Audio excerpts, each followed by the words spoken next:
here's 3/4 moving average and 4/4 moving average and 3/4 weighted moving average. That's what it means by WMA. WMA means weighted moving average. And the 4/4 moving average. And then we have ESMA, ESMB, meaning exponential smoothing method A, exponential smoothing method B. That's what we see in this model. And I completed from 3/4 moving average model and 3/4 weighted moving average model. Notice that I used this, right? So I am using weights and the alpha factors on a separate cells so that I can simulate my forecasting, and later you will understand what I mean by that. So if I go from 3/4 moving average, there was simply average of 3 past quarter data, tonnage data here, and the 4/4 moving average is 4/4 moving average. So quarter 1 to 4 data, I just average them. And then 3/4 moving average from here. But this time I'm not using the same weight for each quarter data, but I'm giving different data. So for example, recent data, the most recent data is 10. L2, L3 times the most recent data from the previous quarter, that's 133. So 10 times B5 here, 133, plus now 8 times second quarter data tonnage, 131, and then 3 times 124. So that's what I did. The reason why I put $ there is because it is using absolute reference. Absolute reference, although you are changing your cells, the reference will remain there, not remain unchanged. So at that time, you're going to be using absolute reference. To do so, you are fixing the column and row together, and that's the $. So that's why I'm do that. I did that, and I just copied it down, and I have 3/4 moving average. Similarly, let's do 4/4 weighted moving average. At the time, I'm going to use now parenthesis is very important in Excel. So start with the parenthesis because we have to have numerator and denominator. So I'm going to start with parenthesis, and I'm going to say recent data weight 10 times, and again for previous quarters data 131, right? Plus, and we have recent -1 quarter, right? So 8 times 133 plus 3 times 131 plus 2 times 124, right? So that's the numerator, and divided by the total weight of the total weight. So we are going to sum. We are going to use a function called the summation of everything. So I'm going to use 10, 8, 3, 2, add them up. Then you are going to have this formula. And if you have this formula, hit enter. Doing so, you have the 4/4 weighted moving average for quarter 5. That's what you have by using this data. If you just, copy the data by going bottom right of this square, and if you hover over there, your mouse pointer will change it to this shallow or thin cross or plus sign, and then you can click on it and drag it down. Then you're going to have that, but you have an error sign, right? Because if you look at what happens is, the range is changing, especially on your right, column L, from L4 to L7, it is changing. It is shifting down, right? As you goes down, then the range is also on your column L is changing, and we don't want that. So to fix this range from L3 to L6, what we do is we have to use this absolute reference saying that, yeah, I want to fix L, the column L. I want to fix the cell 3. So L3 are F's, that's absolute reference cell, and even though you are copying down, even it's not going to change. So in that case, you're going to have to add this dollar signs in front of L5, L4, and L3, right? So that's why I'm doing that, right? So that's good. Now, if you go to L3, this sum has to be also fixed. So I'm going to fix this location, this range. So I'm fixing the absolute reference L3 to L6. And then if I do that, now I have the correct formula. I can copy it to the left, to the bottom. So that I can do. Let me copy it again. And at this time, I'm going to have correct values. Right, so 123. So the tonnage for quarter 9 is 123. That is the answer. So in this way, we can change that. So, oh yeah, what if I change the recent weight to say 5 rather than 10? What happens? And if the moment you change the weight, what happens is that the forecasting value will also change. In this way, you can really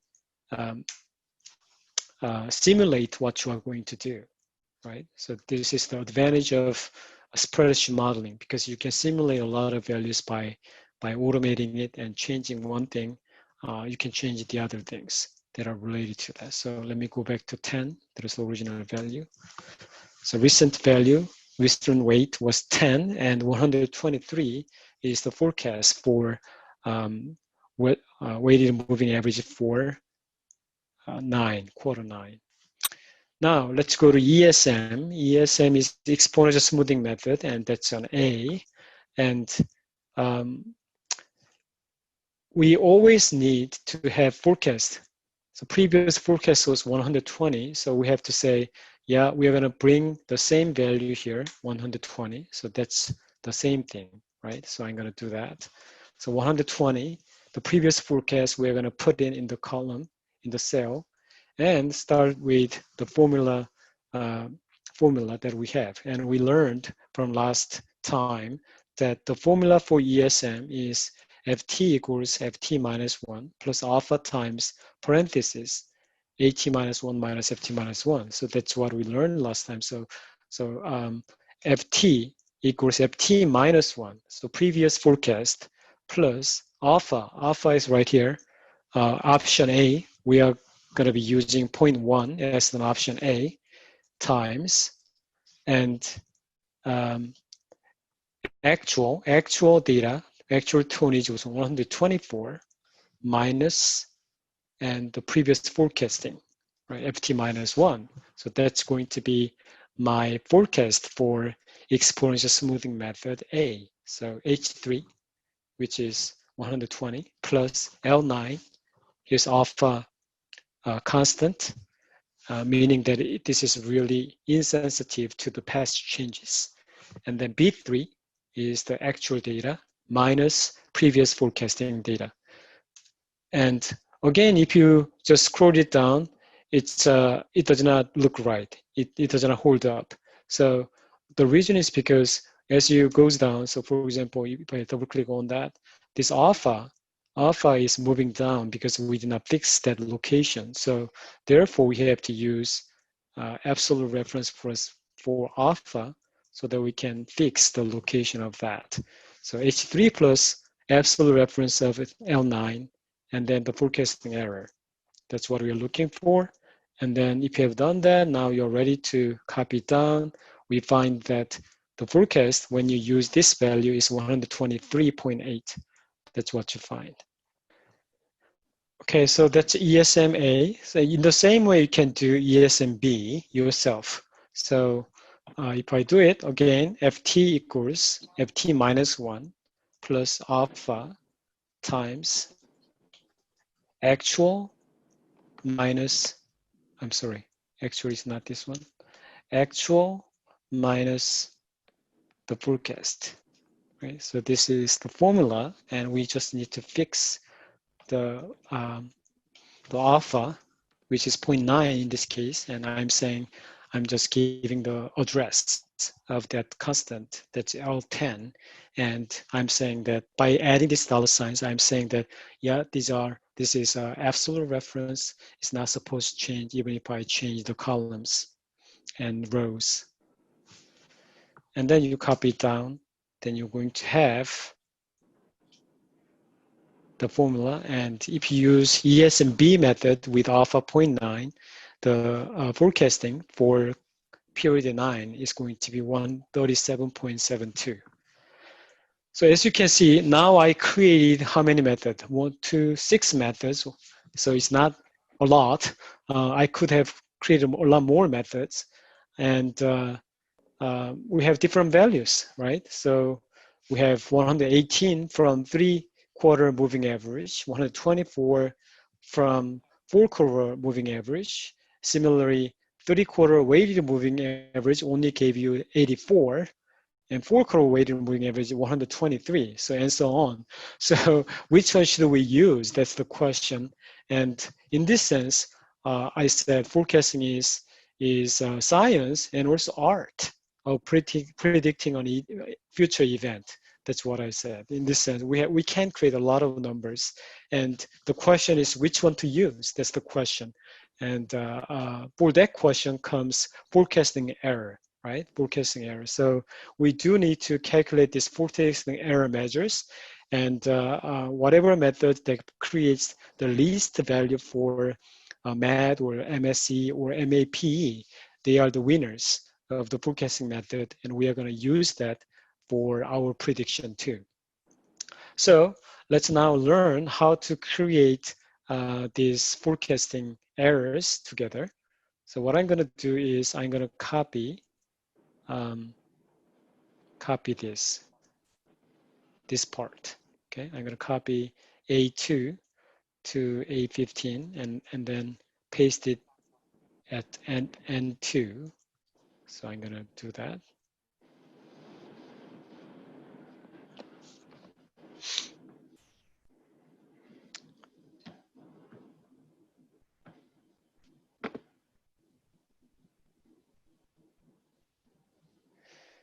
Okay, just for your reference, you know, I see that these numbers are I have too many decimals. So what I'm going to do is I'm going to reduce it to 100th.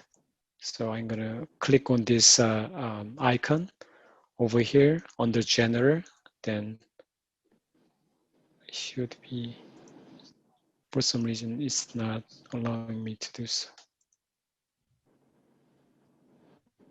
So 100th.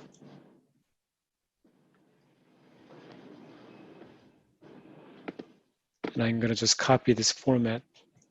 No, I am not going to do that. So this way, it's more organized. Okay, so, and then I'm going to delete these things, delete data. I'm going to leave only tonnage here. And I don't think I need forecast here, so I'm going to delete that. So here, I'm going to write here absolute FE, right? So let me do it again. So I'm going to write here absolute FE of 3-quarter moving average. So I'm going to just add that, make it a little bit bigger. So I'm going to also add absolute FE. So ABS FE, absolute FE, that's what I mean by that. So absolute FE, absolute forecasting error. I'm adding absolute forecasting error for that, absolute FE.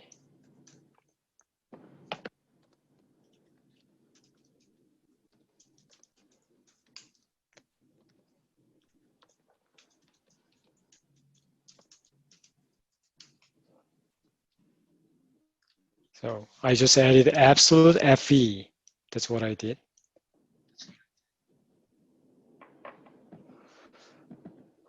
So let's calculate absolute value of forecasting error. And if I just calculate forecasting error, it's going to be actual minus forecast. That's what it is. So we have, so and then you have to careful here. This is 3/4 model. If you come to your left and you see the original table and you see that the forecasting is starting from quarter 4. So you have to go to quarter 4 and start here. So now error, just error is going to be B6 minus D6. And that's your forecasting error, right? That's your forecasting error. Actual tonnage minus your forecasted value. So 131 minus 129.33. That's the error that we observe in this data. And we want to make it absolute, right? So we're going to add absolute function. So ABS is absolute function. So ABS and parenthesis, open the parenthesis and close the parenthesis, and that will give you absolute value of the error. And you do the same, and then you copy it down, to only quarter 8. The reason is because we don't have the actual tonnage data for quarter 9. So I'm going to just copy down to quarter 8.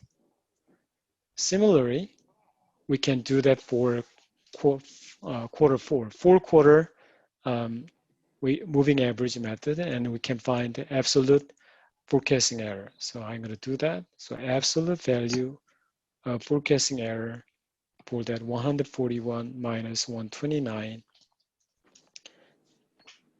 So absolute value of B7 minus E7 is the forecasting error for 4/4 moving average.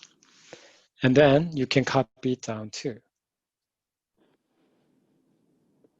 Can you slow down just a little? Sure.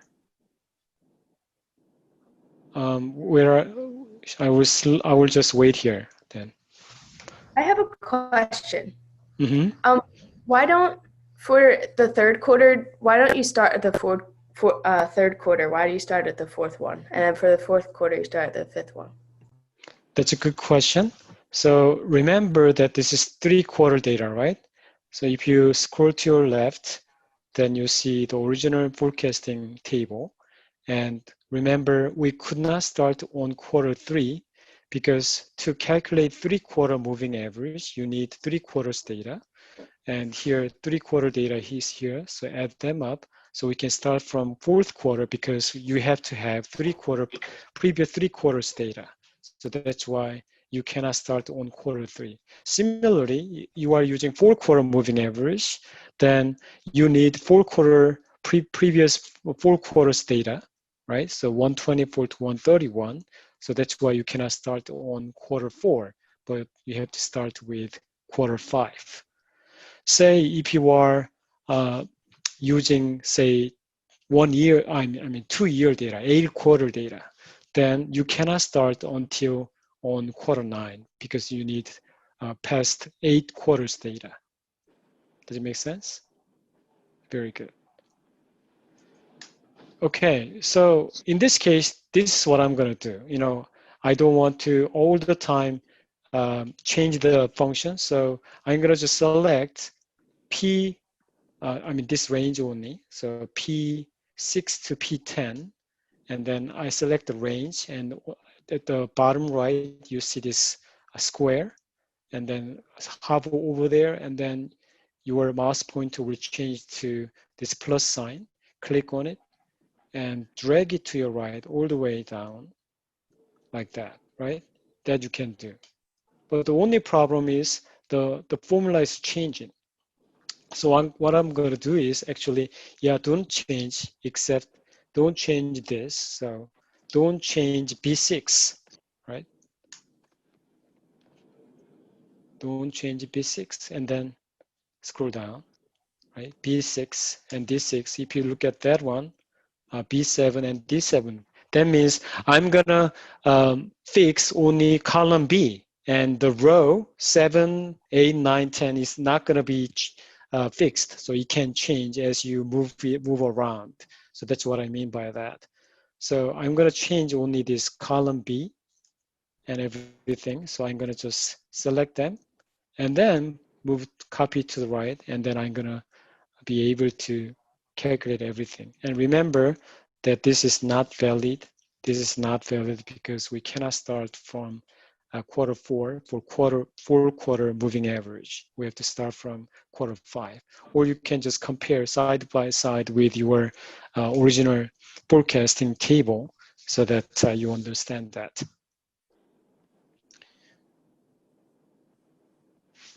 The only thing that you have to do more is this one. So ESMA and ESMB, choose these two columns and then copy to two columns up. Then you have two more. The reason is because we have this, well, our forecasting is right here. So you have to calculate that, ESM A and B. Very good. Now let's calculate MAD. MAD is very straightforward, and that's an average of absolute values. So I'm going to do that, equals average, right? Use a function called average, and P6 to P10. That's my average. And hit enter, and that's your average. And I'm going to right. So let's change it to P3. How about that? Let's change to P3 because I want to just copy that to the right and include all the value. If the cell is empty, it's not going to calculate it. So I'm going to just select the entire P range, which is P3 to P10, and copy to my right. In that way, I calculated all the MAD for each forecasting method, right? And I find that, oh, wow, this one, 14.86, the lowest. So far, this one is the best candidate. So this is straightforward, so I don't worry about that. Now, second one, MSE, I'm going to use a sum square function because you have to square them and divide it by the number of period that you have.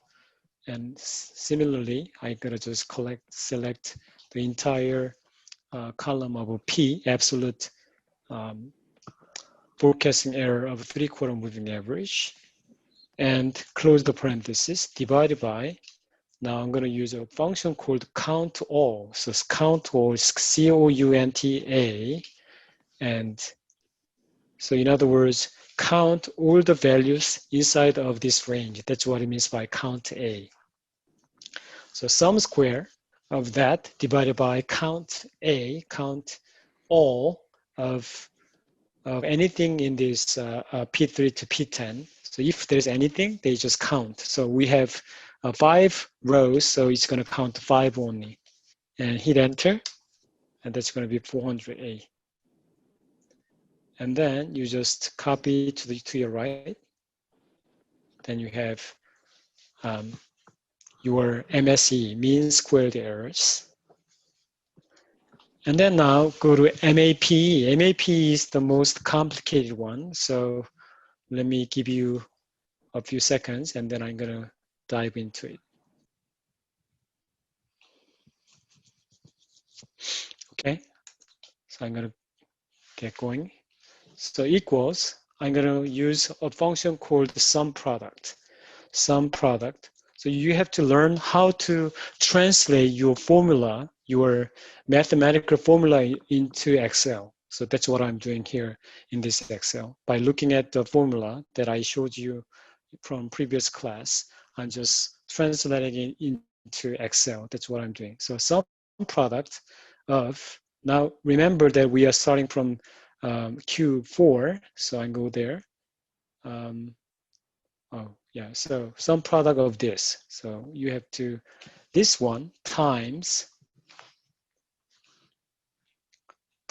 we have to divide it by the actual errors. So we are going to use the function called the power because we have to divide it by this.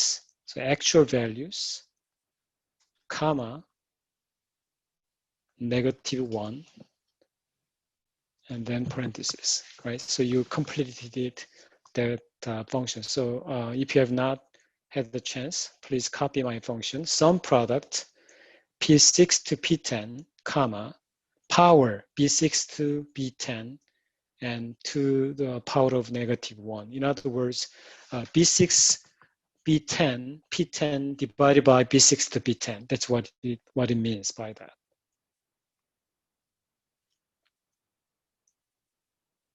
So instead of doing it one by one by hand, we can use a software like this to take care of complicated functions, formula right away. Okay. What does the -1 represent? -1? Yeah, -1 means, What does that represent? so say 1/9, right? 1/9. 1/1000, how about that? That's 1/1000, right?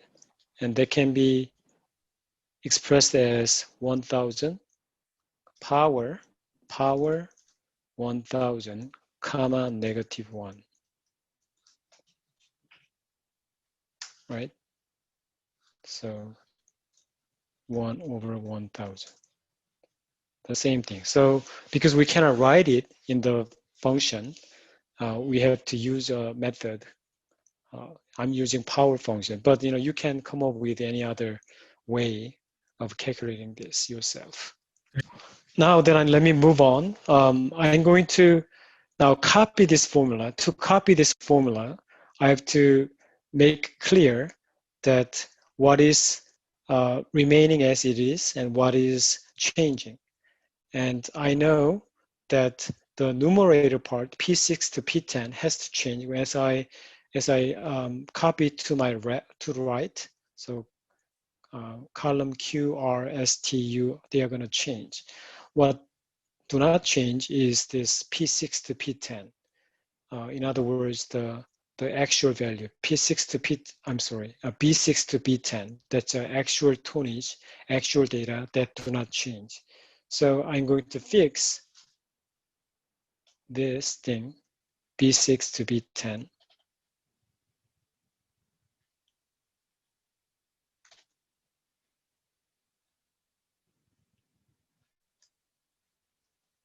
So I'm gonna fix B6 to B10 like that, right? So I'm saying the actual tonnages are not changing, so I'm gonna fix that and then copy to my right, then the formula will stand, right? So let's try then what happens. So I'm gonna copy to my right.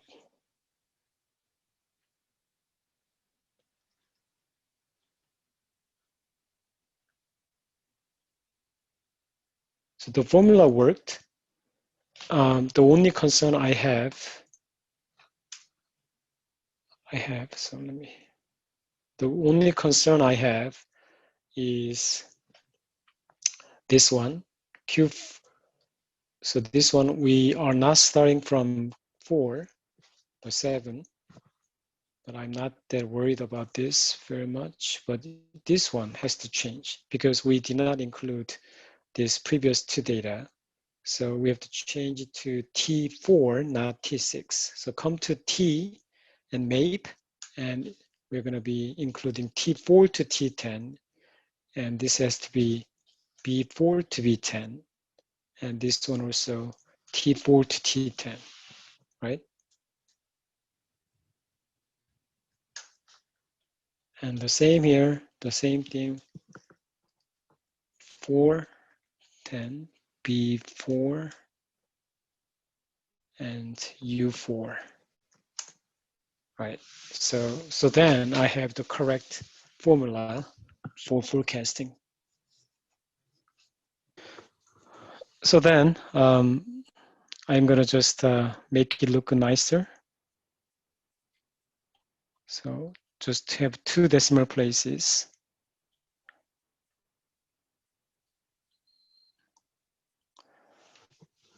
Now, I have to choose what is the best one. So what I'm gonna be doing is I'm gonna be using conditional formatting. Rather than picking up it myself, I'm gonna just select MAD only. So P13 to U13, I select it, go to formulas. Oh, actually format. So you have to go to format, right? And then here is conditional formatting. So I'm going to be using conditional formatting, and there's nothing here. I'm adding one row, and here 2 color scale and lowest value and highest value. I'm going to choose lowest value. When it is lowest value, say that's not good, and I'm going to choose red color. When it's maximum, it's good, so I'm going to choose green, right? If it's highest, I'm sorry. So lowest value is good, right? So I have to change it to green, and highest value is not good. So I'm going to change to red, right? So I reverse that color scheme. So I'm going to choose minimum as green and maximum as red. And I will do the same for MSE and MAP too. So I did that, and it says, yeah, are you going to use this color scheme? Yes, I will. And saying, oh yeah, 14.86 and they are green, and the 47.79 is red, which means it's not good.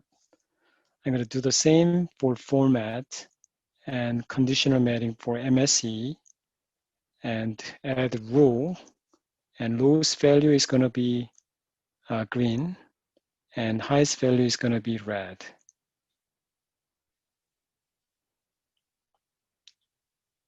I'm going to do the same for MAP, format, conditional formatting, add row, lowest value, green, maximum value, red. Very good. So I see that in my case, absolute forecast error for 3/4 moving average, weighted moving average was worst. So definitely this is something that you do not want to use.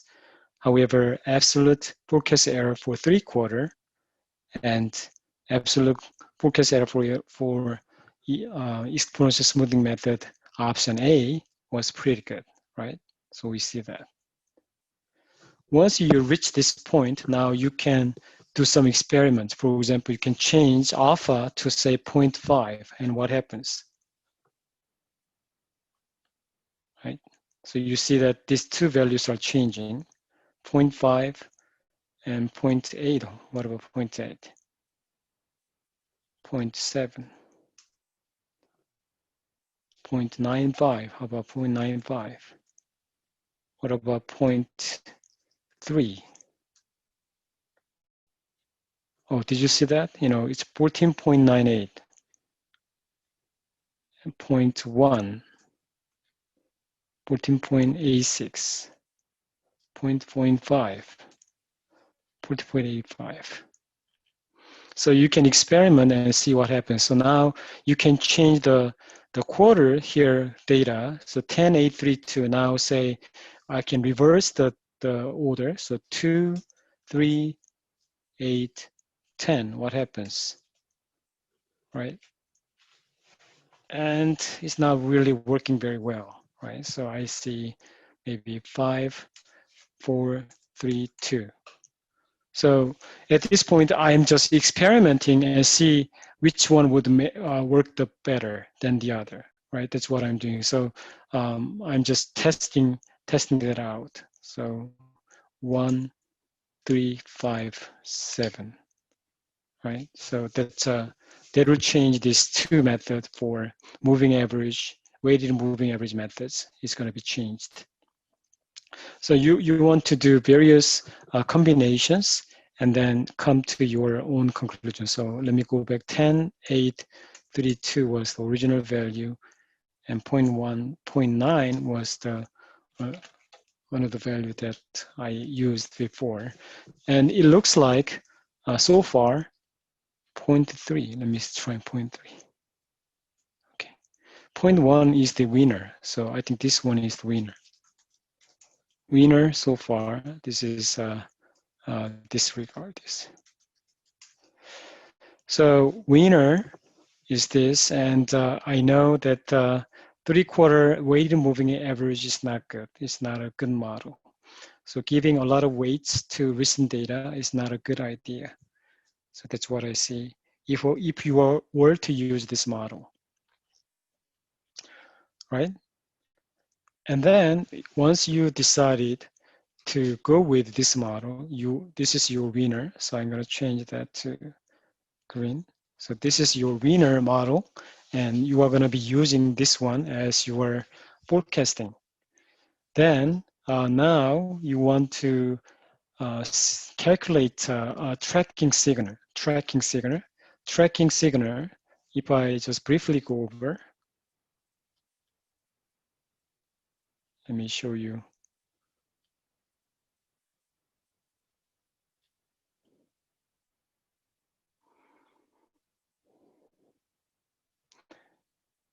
Okay, so tracking signal is the way to tell whether your forecasting is going good or not. So it's a measure to tell you, in addition to your forecasting error measure, it concurrently shows you what is going on with your forecasting. So at that time, you're going to be using tracking signal, and that's a running sum of forecast errors, RSFE, divided by MAD, MAD that we have just calculated. And here's the formula again, RSFE divided by MAD, and here's the summation of YI minus Y hat YI divided by MAD. That's the formula for tracking signal. And he say we have this forecasting value and actual value, and the error, actual minus forecast, is going to be -10.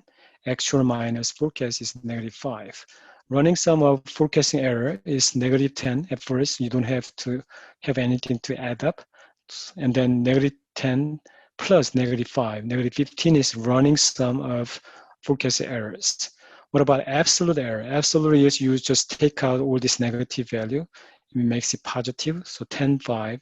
Cumulative error is 10 and 15. So you just have absolute value, then you will have cumulative error. So MAD is going to be cumulative error divided by the number of periods you have, month 1, so that's 10. Cumulative error 15 divided by 2, because you have 2 periods, that's 7.5. Running sum of forecast error is right here. Tracking signal will be RSFE divided by MAD, right? -10 divided by 10 is -1. -15 divided by 7.5 is -2. So in this way, you will be able to calculate tracking signal. And if we go through that here, then we see this cumulative error and forecast error and MAD, and you calculate all the tracking signal one by one, then -1, -2, 0, -1, and 0.5 and plus 2.5. That's what we see here. And how do we interpret this? That's like this. So if your tracking signal is, say, above 0.3, then it's a really high value, and you cannot really accept or rely on that forecasting value anymore. Similarly, if it's below -3, then it's also unacceptable forecasting. Or in other words, it tells you that your forecasting is going wrong, going out of the range, and you'd better do something about it. You may want to change your forecasting model. Something happened to your data, or actually, there is a disruption or demand pattern has changed. Those things happen, and you have to understand that.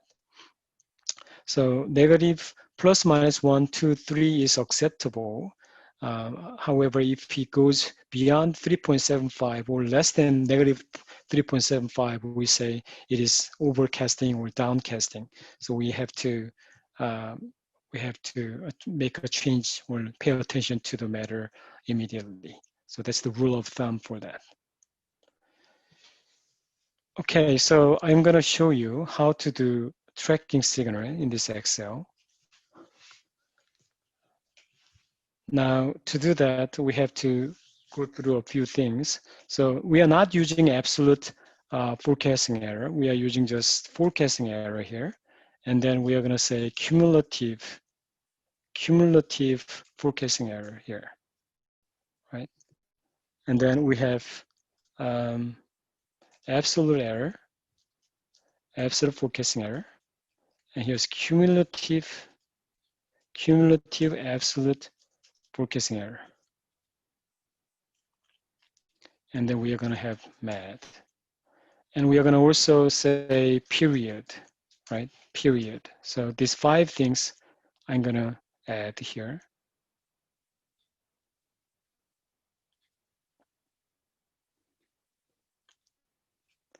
And finally, we have tracking signal. And I'm going to make a table. And I'm going to start from forecasting error. So since the winner is this one, I'm going to be concerning with absolute forecasting error for ESMA only. And I'm going to use that. Period is going to start from here, 1, 2, 3, 4, 5, 6, 7, because we have only 7 data points. And forecast error is again, actual minus, right? Actual minus and ESM. That's forecast error, V4 minus H4. And then you can just copy it down.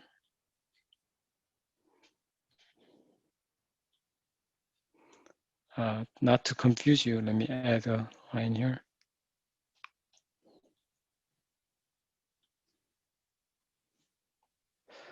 And then cumulative error is going to be, this one is the same, right? We don't have any other method.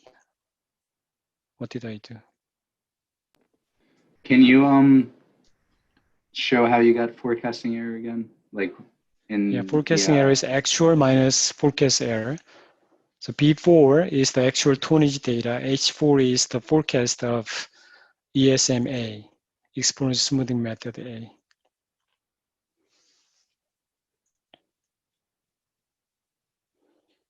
Got it, Rocco?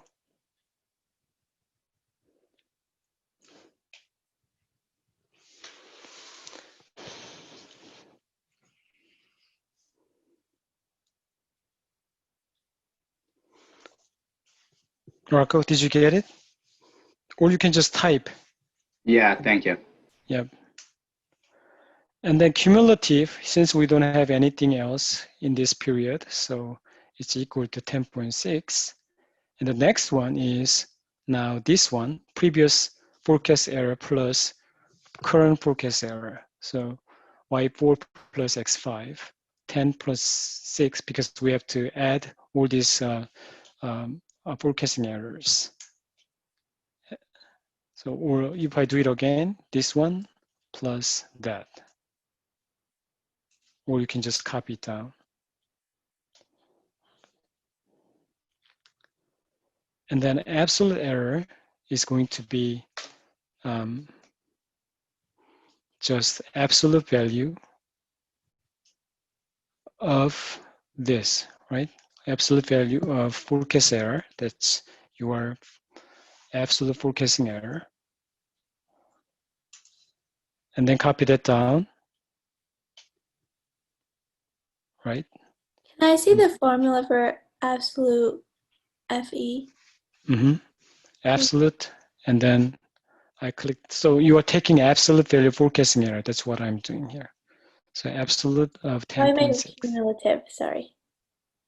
Oh, cumulative. This one? Yeah. Okay.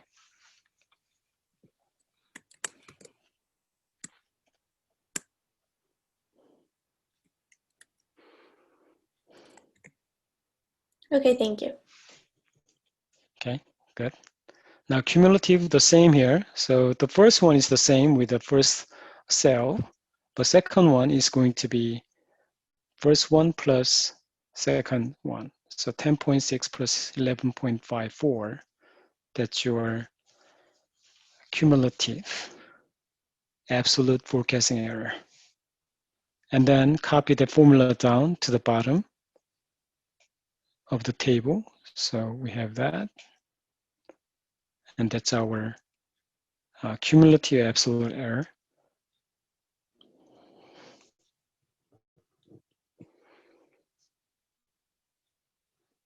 Okay, are you good?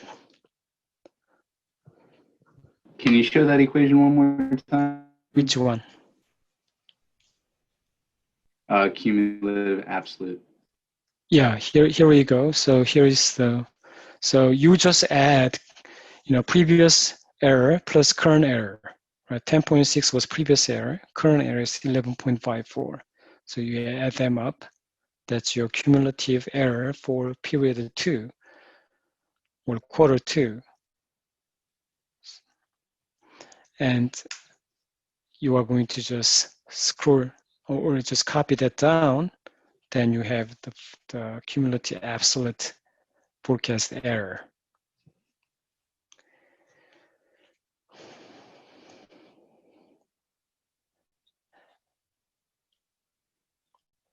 And then now we are going to calculate MAD.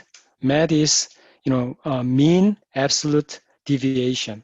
Okay, so this one divided by period. Okay,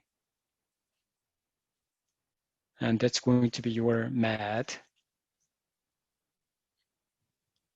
And copy that formula all the way down to period 7. Then you are going to have all the MAD. Right? And finally, we have tracking signal. Tracking signal is cumulative forecast error, running sum of forecasting error divided by MAD, right? That's tracking signal. So that's where we want to get.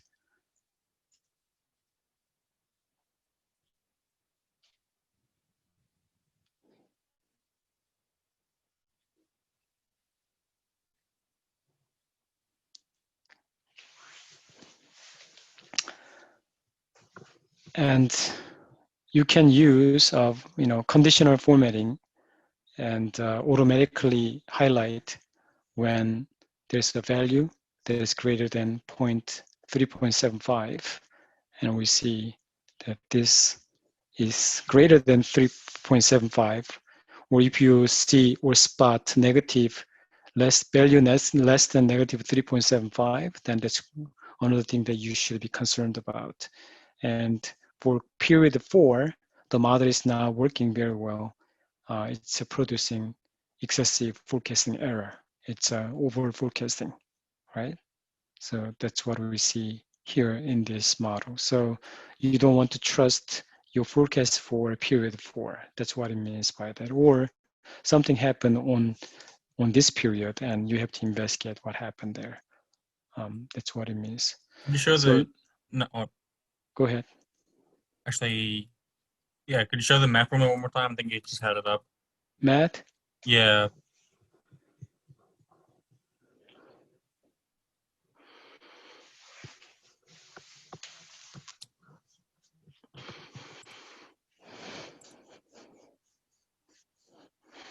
Okay, thank you. Okay. Now let me visualize what happened here. So I'm gonna select these models like that, right? So I'm choosing D2 to I11. I'm selecting them, and I'm going to go to Insert and Chart, and I'm going to select line graph like this. So let me choose this line with markers, and I created them.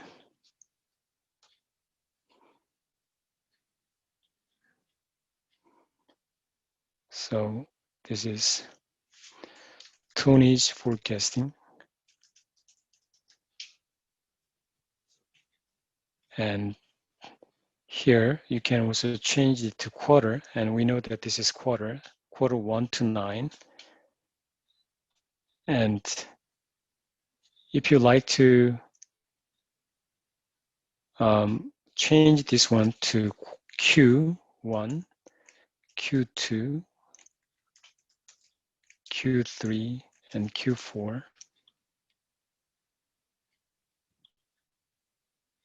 you can do that. Uh-oh. Q5, Q6, Q8, and Q9. And where's my graph? Okay. So select data. So let me go back. Choose quarter 1 to 9 only. Okay, so here's a visual presentation of my forecasting error, and we are choosing this ESMA blue line here, and we see that it's quite flat.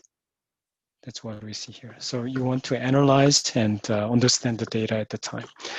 Okay, so that's the homework that I want you to do, and I think I have, covered many things today, and hopefully you will enjoy doing it. And now you know how to do it, but I hope you spend significant time to analyze what it means by that.